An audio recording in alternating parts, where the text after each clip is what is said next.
Interest rates all over the place, multiple banks collapsing and the threat of others doing the same, financial markets up and down, activity in the real estate market hasn't been where we thought it would be. What in the world is going on in quarter one in the San Francisco real estate market?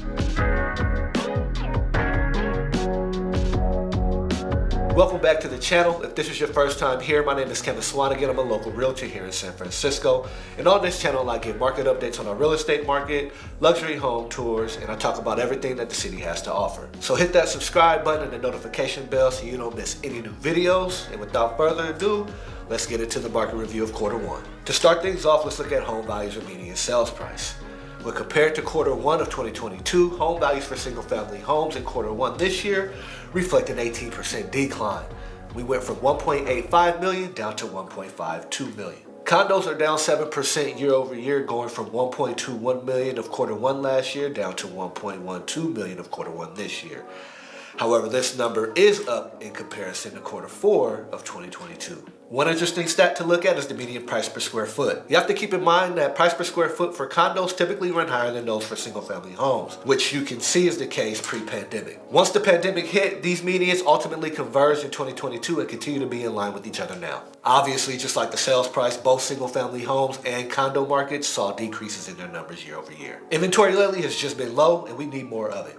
While it has increased some over the last couple of months, it's still far below expectations. We can look at the amount of new listings and homes coming soon and see that these numbers are well below the numbers for quarter one of 2022 and 2021. In fact, only March of 2020, when the pandemic hit, has lower numbers. Single-family homes have just over 2 months of inventory, and the condo market, including TICs and co-ops, are hovering around 5 months of inventory. And based on the amount of inventory for condos, it's almost a balanced market in that arena. And obviously, we still need a lot more inventory for single-family homes before it gets balanced. To top off the low inventory, the absorption rate has picked up in quarter one this year. The absorption rate gives us an idea of the buyer demand compared to the inventory of listings. For both single-family and condo markets, the absorption rate is slightly lower than what was happening this same time last year. The number of price reductions we've seen happen this first quarter is slightly higher than that of quarter one last year, but just barely. They look really identical. The only difference is the first couple of months during quarter one of 2023 having a few more price reductions. Now, the percentage of homes receiving offers above the list price has definitely increased throughout the first quarter, but realistically, it looks nothing like quarter one of 2022 as we had a 30% decline. When looking at the list price versus the sold price, the numbers this quarter are also much lower than those of last year. Days on market numbers have definitely decreased over the first few months of this year, but when you're comparing quarter one of this year to quarter one of last year, they're slightly higher.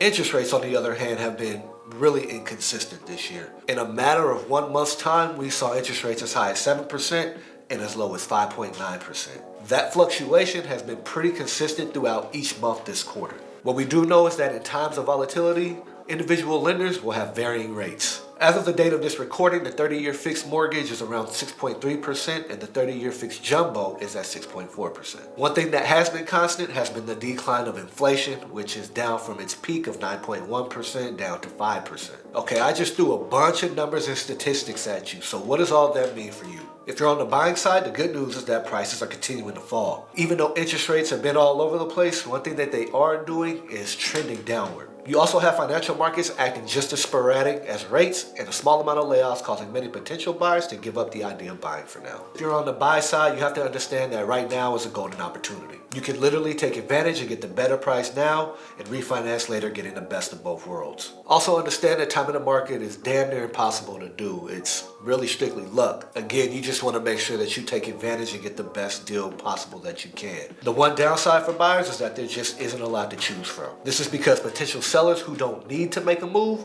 won't, especially if they have a 2% or 3% interest rate. So what will benefit you most as a buyer will be to align yourself with a realtor who's going to be uber aggressive about helping you find the home that's right for you. For those that are considering selling, the big question is, do you need to make a move right now? If not, it might be best to sit tight and let things settle. If you do have to make a move, then here's a couple of things to keep in mind.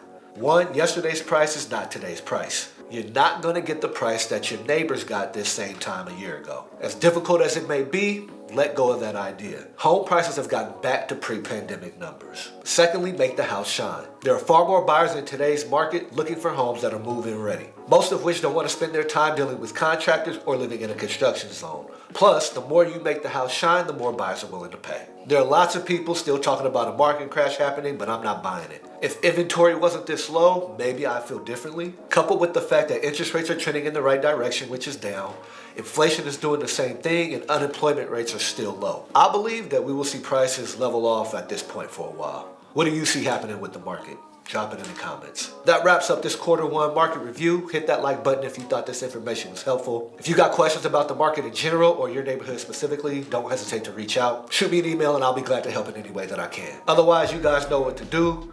Let's get those subs up and see you next time.